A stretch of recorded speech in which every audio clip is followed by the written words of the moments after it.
Good morning. So Liat mentioned that Israel is celebrating its 72nd year this year, and that's very exciting. But something else we'll be celebrating today, our third elections in 1 year. That's also very exciting. Now, there's still 12 hours, anything could happen, but it seems very obvious that Israel is joining the list of countries around the world that are politically paralyzed. And many of us understand that the roots of being paralyzed politically are deeper than politics. One of the reasons why societies are paralyzed politically is because they are polarized socially and ideologically. I want to think about polarization. How does polarization look like? And for all the people that are listening, they're Hebrew speakers, polarization ze kituv. Chevra mekutevet is a polarized society. How does polarization look like? What is polarization about? So as American philosopher John Dewey put it once, healthy societies have healthy conversations. What is a healthy conversation? A healthy conversation is usually a good disagreement. A healthy, good Jewish disagreement, that's a conversation. And how does a healthy disagreement look like? Well, this is how a healthy, functioning disagreement looks like. It's always between, let's say, two people that are both wrong. In the following sense, I think you're wrong. You think I'm wrong. That's the beginning of a great conversation. But what happens when something changes? What happens when I don't think you're wrong? I think something's wrong with you. I think something's wrong with you because you believe in what you believe in. It's not that your opinion is wrong, it's that your personality is some way distorted for having that opinion. This is an important distinction to make. When I think your opinion is wrong, that's a conversation. When I think something's wrong with you for having that opinion, that's the end of the conversation. I have a question. Our progressive liberal friends in the United States, many of them, what do they think about Trump supporters? Do they think that they are wrong, or do they think that something is deeply wrong with them? American conservative Republicans, many of them, not all of them, what do they think about liberal Americans? Do they think they happen to have wrong worldviews or these days, or do they think something is deeply wrong with them? Something in their psyche, in their personality is distorted for having that worldview. This is an important distinction. Conversations are between people that are wrong, not people that something is wrong with them for having those worldviews. How does polarization look like in numbers? Well, a very important researcher done a lot of work about this, Jonathan Haidt, quotes a few interesting researchers. And can you all see the whiteboard? Can you see? Okay. So in 1995, people in the US that were asked to identify themselves politically, let's say people identify as right-wingers, as Republicans, as conservatives. They ask them, how do you feel towards left-wingers, liberals, Democrats? How do you feel towards them? So let's say 100 is I am head over heels in love with them. And 0 represents I despise them with a passion. And 50 is, what's 50? Parv, average, lukewarm, I'm okay, don't hate them, don't love them, okay? Comme ci, comme ça.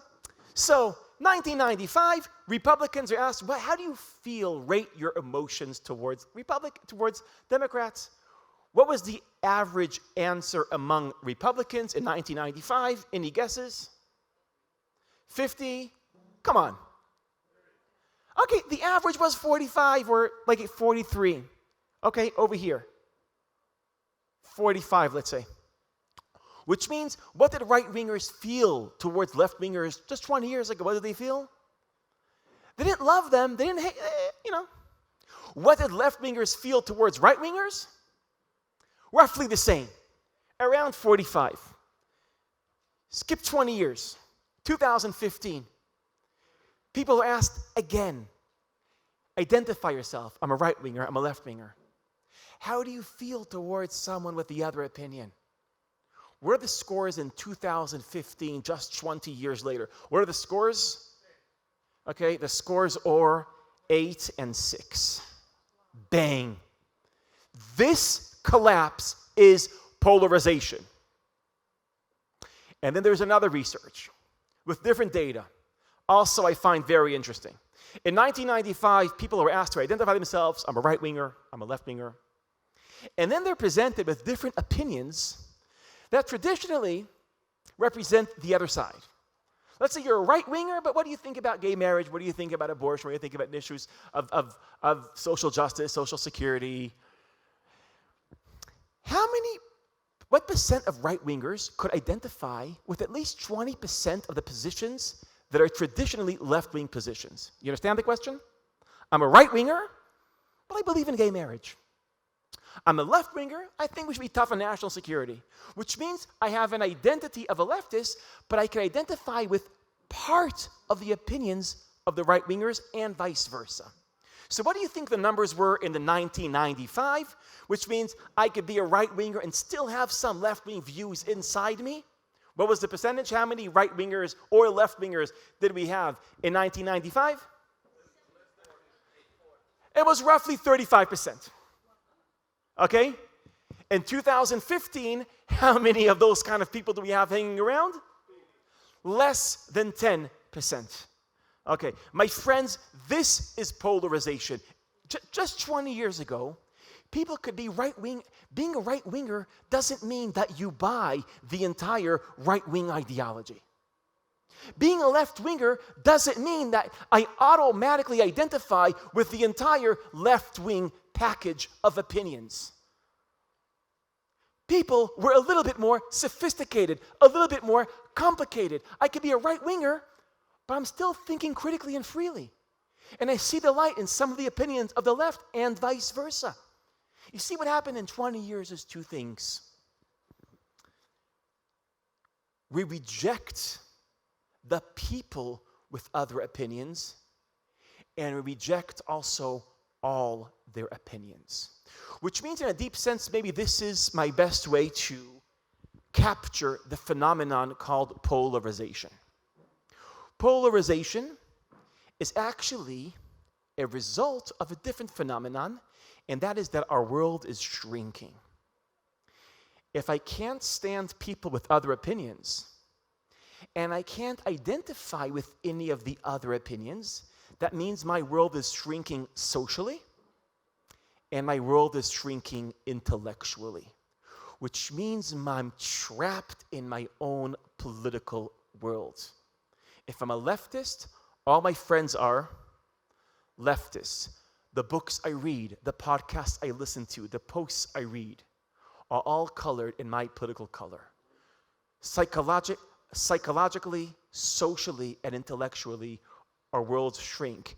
And when our worlds shrink, our societies become much more polarized. I'm sharing this because if you've noticed, I started with Israel's problems, and I immediately moved to the United States. Why did I do that? First of all, as an Israeli, it's nice to know we're not the only ones in trouble.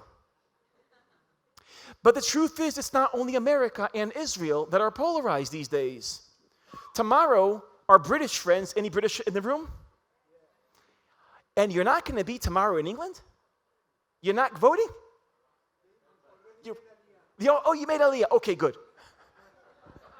Or in the future. Anyway, so tomorrow, our English friends are going to vote. Is Great Britain less polarized than the United States? What's the situation in Brazil? Brazil is polarized more than ever. Are there any people here from São Paulo? Or from Rio? Yes. What's the situation in India today? In Hungary? In Poland? polarization is not an Israeli story. It's not an American story. It's not a British story. It seems like it's becoming a global story. So when we ask what's the problems of our own particular society, maybe we should ask the bigger question. You see, if something's happening in parallel in so many societies in the world at the same time, there's two options. Either it's an amazing coincidence, or there's something in the water. Because intellectually speaking, the most honest thing we could say is if there is a global problem, there must be a global explanation. And we don't need to blame personalities or ideas, which are local. We have to think about what's happening. If it's happening in parallel in so many societies simultaneously, then there's something in the world. Now, an important thinker that could help us think about this is a researcher, a thinker from Columbia University called Tim Wu. I guess this is how you spell his name, Tim Wu, from Columbia University. And he tells the following story when we want to find the roots of polarization. The following explanation. The root of polarization is in a new economy or a new industry that's been established in the past few years or the past 2 decades. What's the business of Google, Facebook, and other great corporates in Silicon Valley? What's their business? What do they? What's the how do they make profits? What's the business model of Google, Facebook? What's their business model? Because you see, they give us their platforms for free, which is, they're so generous. Facebook is for free. Now, maybe it's because the stock owners in Facebook are philanthropic and generous, and they really want anyone to use their platforms for free. That's one option. But then there's another option. And economists like to say that if you're getting a product for free, maybe you are the product. In what sense are we the product? In what sense are we the product? Well, this is what Tim Wu observes. What they actually sell is our eyeballs, is our aware moments of the day where our eyes are glued to screens. Which means what they actually sell is human attention. Human attention. Now, who do they sell human attention to? Anybody that wants to sell products, that wants to be in our line of attention, that will target our attention. So what happens when you sell attention? So Tim Wu has this great, I think he coined 2 important ideas. One, the attention industry, which I think is a very powerful idea. The attention industry. And how does the attention industry work? How does the attention economy work? It works like this. The more time we spend on Facebook and Google, the more attention we are offering these platforms. What do they do with this attention? They sell this attention to different corporates that advertise. So Tim Wu says they are attention merchants. Isn't that a great idea?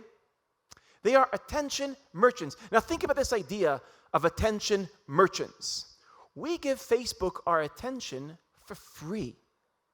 They sell our attention to different corporates for money. That's not a bad deal. The Attention Merchants is the name of the book of Tim Wu. And then Tim Wu asked the following question.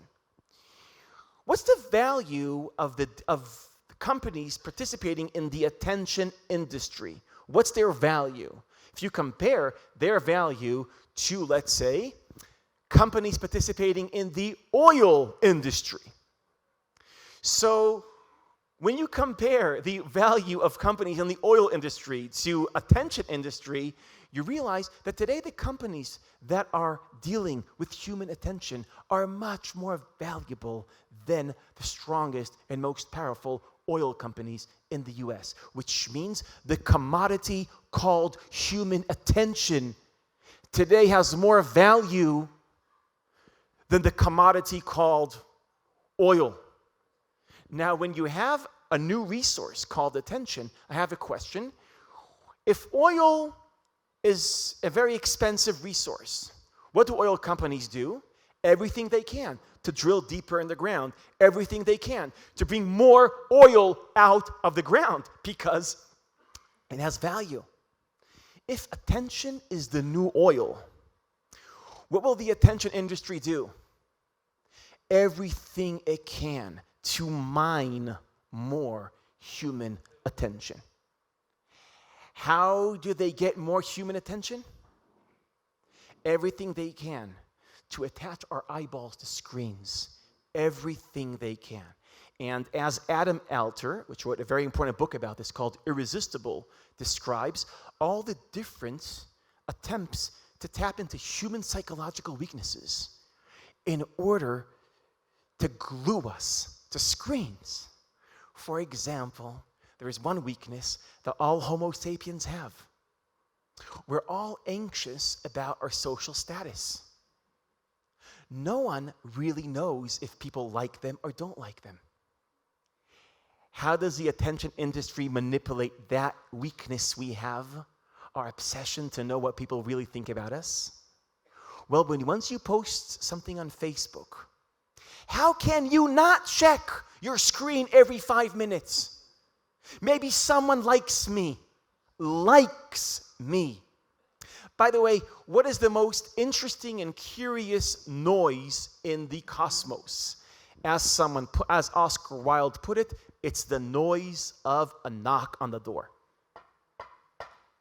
You hear that?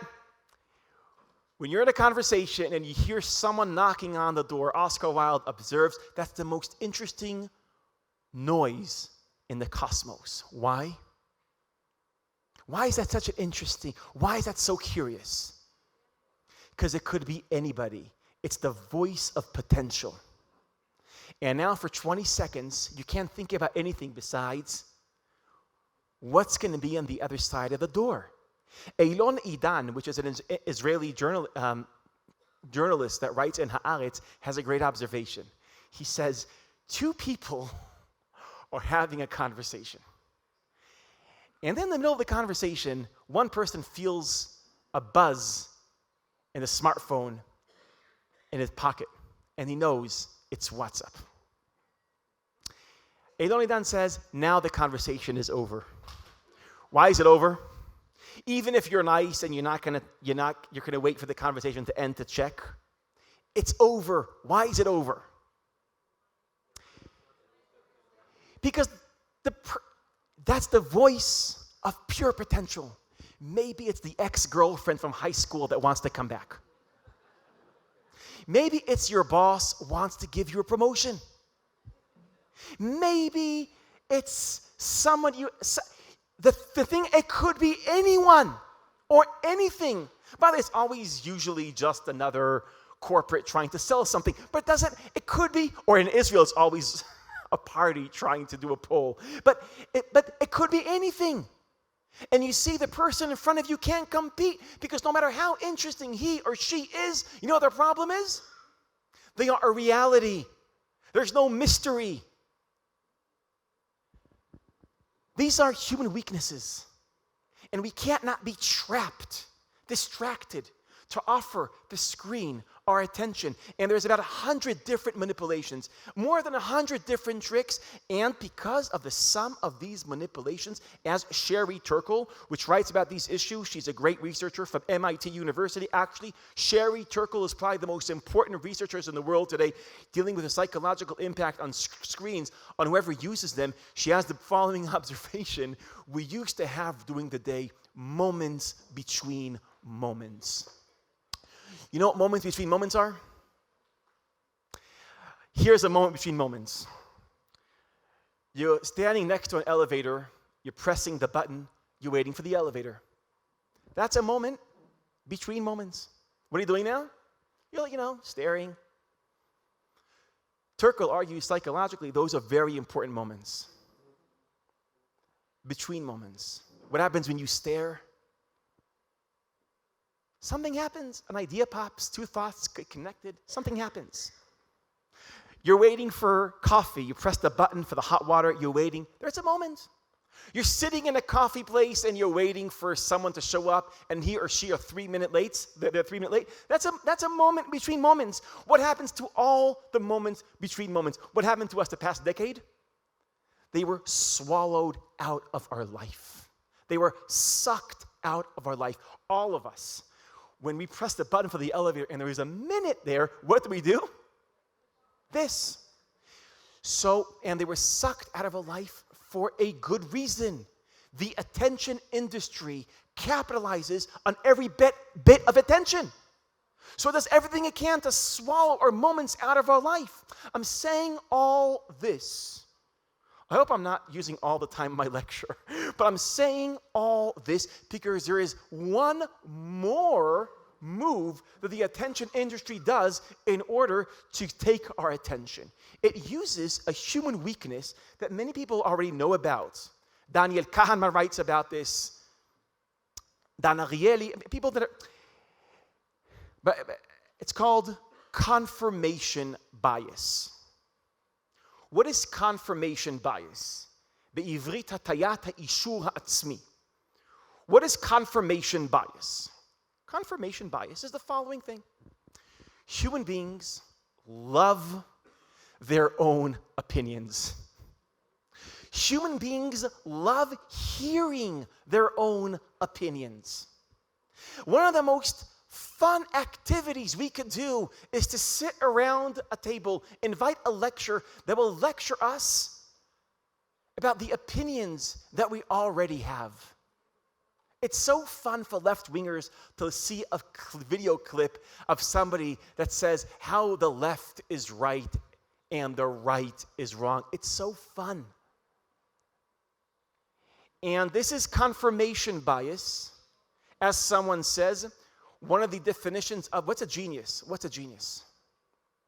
Someone who says out loud the opinion you already have, he just says it better than yourself. We get such a kick out of, and as someone put it, why do we love our opinions?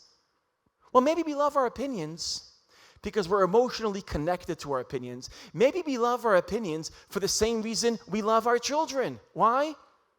Because they're ours. They're our opinions.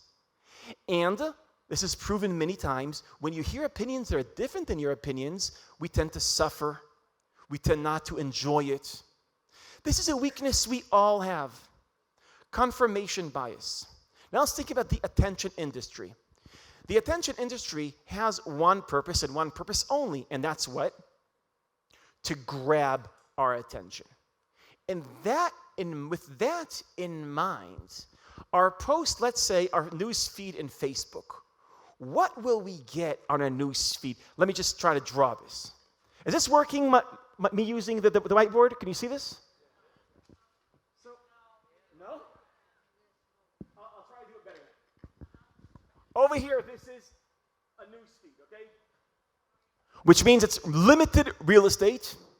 And everybody wants to enter this real estate because that's how they enter your line of attention. Who wants to enter your newsfeed? Everyone. Naftali Bennett wakes up, writes a post, he's trying to enter your newsfeed. Donald Trump wakes up, writes a post, what is he trying to do? I know he doesn't do Facebook, but it doesn't matter. He's trying to enter your newsfeed. Your best friend from high school is trying to enter your newsfeed. Someone just had a baby boy. They're trying to enter your newsfeed. Everyone is trying to enter your newsfeed. There's not room for everyone. The algorithm of Facebook needs to make a decision. By the way, I don't really know what an algorithm is. It's a thing. But the algorithm of Facebook has to make a decision. What's the decision? Out of all... Whoop. We're saved.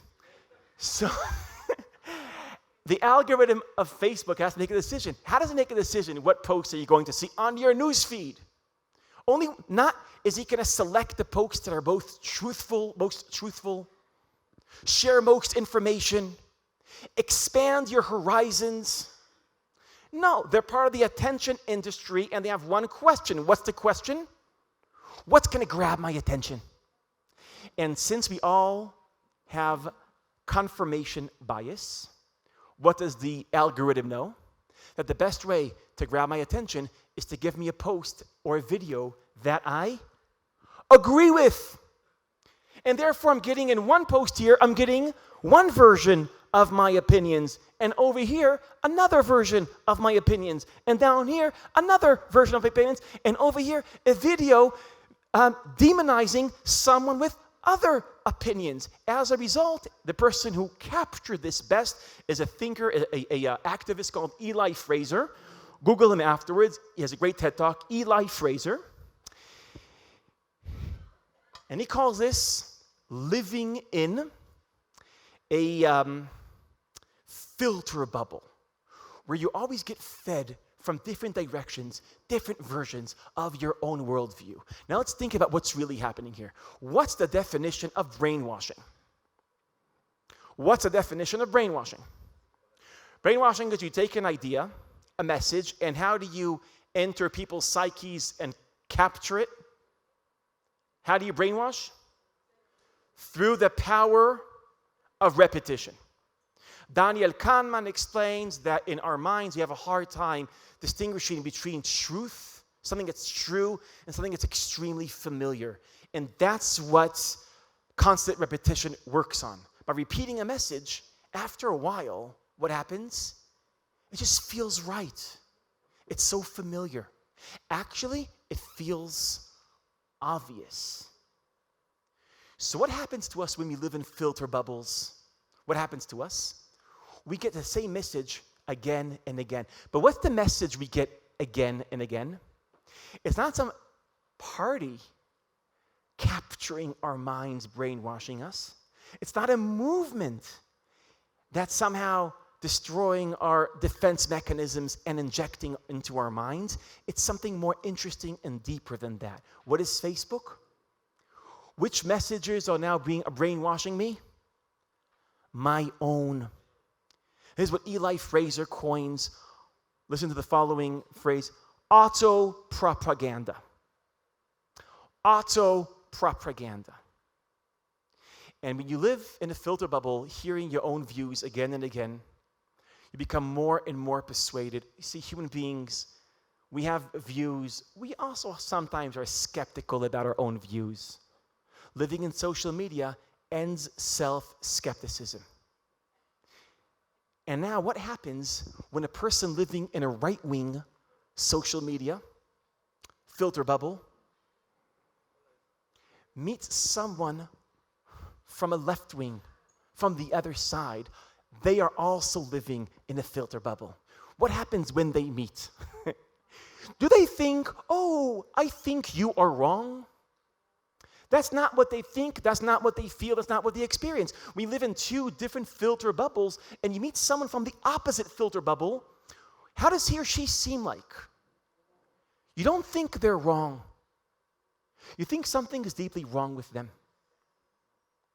You see, the fact that our worlds shrink, they shrink for a reason. I want to summarize this argument. How did the world reach polarization? In 3 moves. A new industry, the attention industry, weaponized with new technology, algorithms, taking advantage of human psychology, confirmation bias, leads to polarization. Was that clear? Should I say this again? Should I say it again? What? Okay. So we have a new economy weaponized with a new technology, using human psychology to create new politics.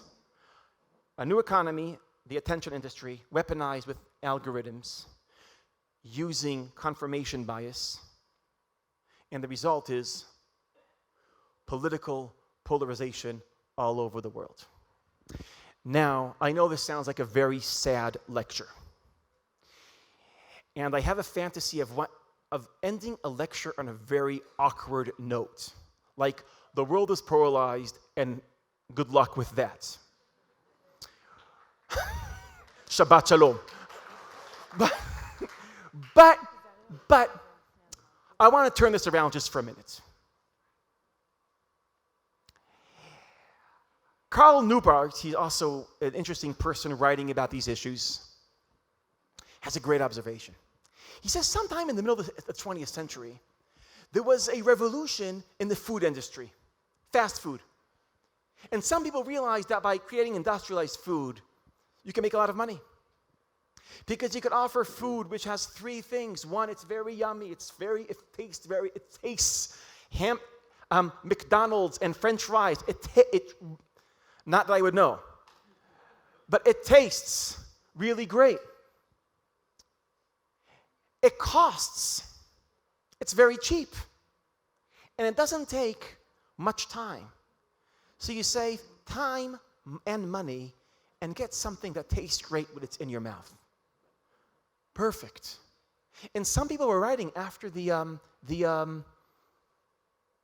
fast food was created, people were writing, this is a great idea. And will actually help out poor people and shrink the gap between the wealthy and the not wealthy. This is a great idea. Fast food is an amazing idea.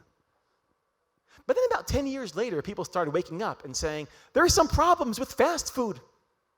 What are the problems with fast food? When you overuse it and overabuse it, what happens? So you have obesity, how do you say sukeret? Diabetes, and different countries in the world enter a new crisis, a health crisis. So Karl Neubart says, that's interesting. We have a revolution in the way we produce food, and it creates a health crisis. Well, right now, we're having a revolution in the way we create information. And this revolution in the way we create information probably would be best coined. It's not fast food, it's fast information. And 10 years after fast food, we realize we have a health crisis. Well, a little bit more than 10 years after fast information, we have a political crisis. Democracies are in crisis. Polarization. Now let's ask another question. How did human beings start dealing with the health crisis generated by a new industry?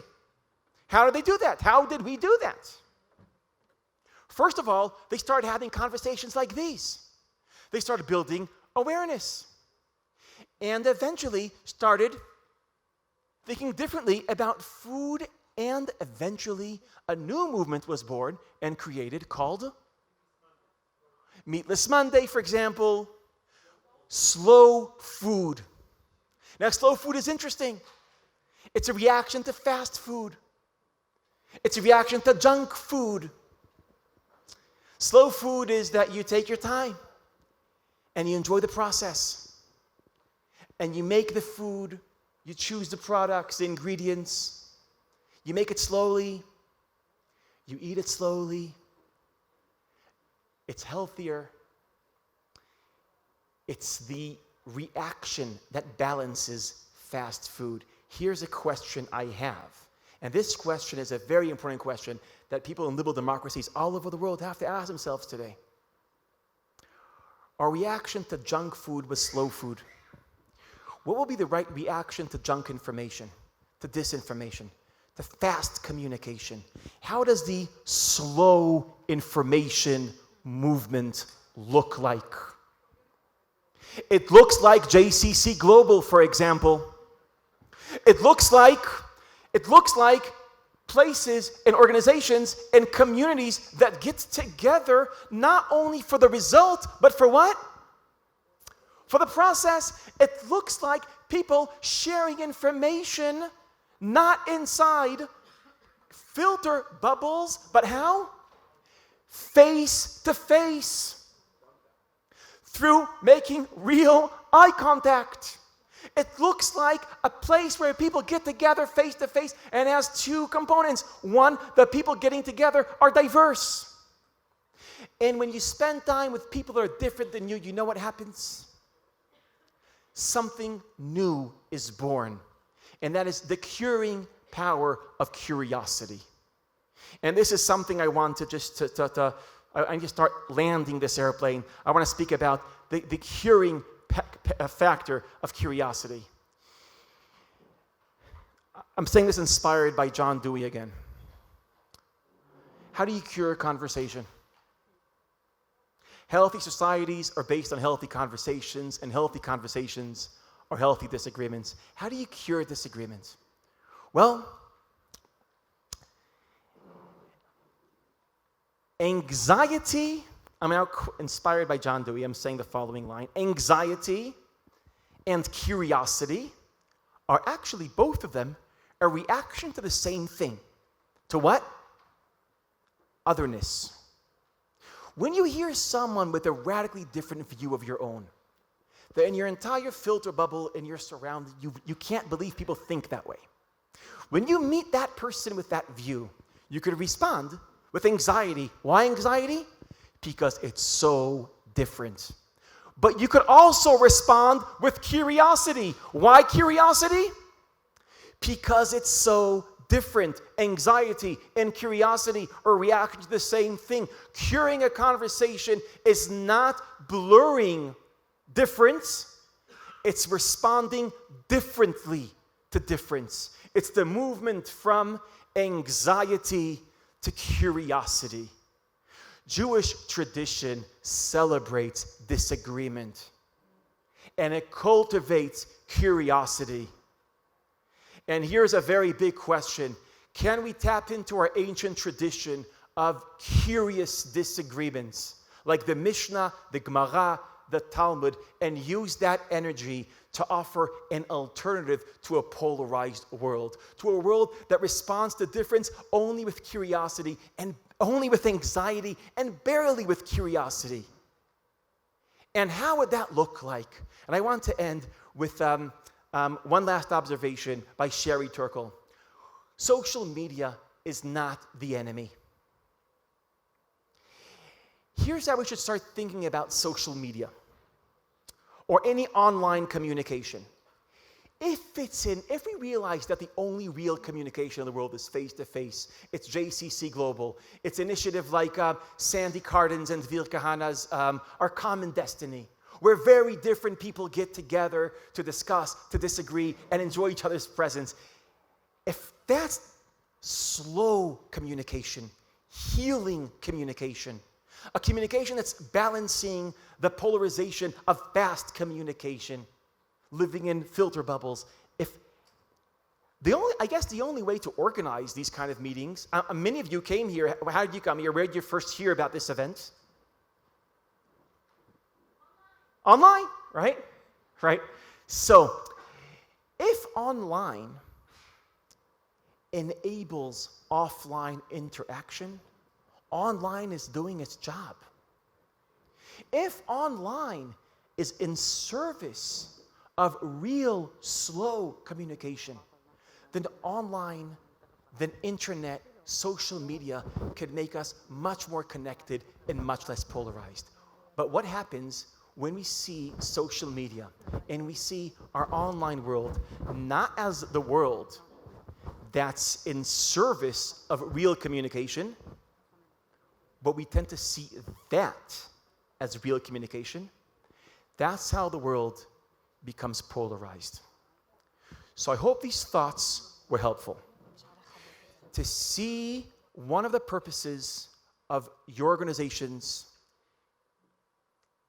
as creating an alternative, not the slow food movement, it's the slow communication movement, the slow information movement, or as somebody put it, why do you spend time with someone the best relationships are? Why? This is an Argentinian told me once. He told me, Americans, Israelis, when you meet someone, you want to achieve something from that interaction. He said, a better way to think about relationships is the only thing I want to achieve from being with someone is what? Just being with them. Just being present with people that are different than you.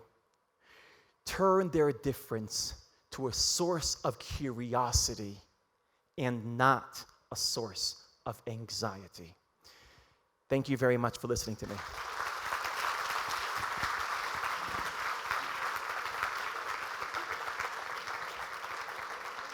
אין לנו זמן? שתי שאלות. כן. כן.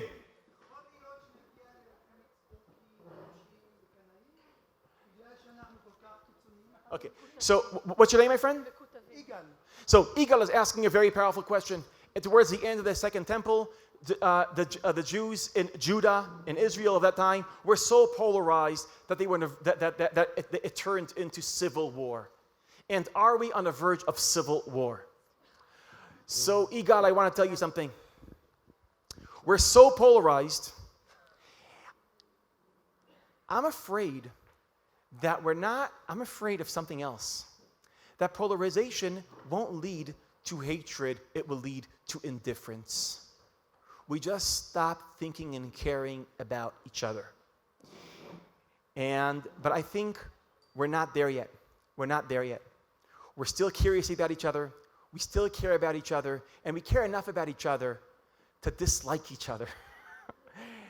And as long as we have that going for us, the slow information movement of people like JCC Global meeting face to face, the alchemy of turning anxiety into curiosity, that is still an option. One last question?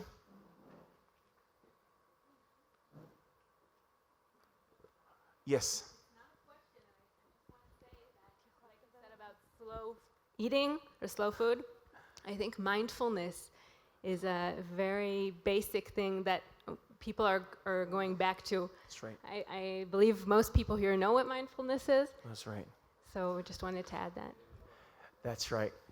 I think when we try to think, so we end with your comments. What's your name again? Liat? Einat. Einat. So we live in a hyper-connected world. And to deal with a hyper-connected world, we have to connect our worlds. We have to connect east and west. That's where mindfulness and meditation comes in. We also have to connect modernity with tradition. That's where the wisdom of the sacred conversation of the Talmud comes in. The only way to deal with a connected world is to connect all of our cultural worlds. I hope this was helpful. Thank you for listening to me. Have a great day.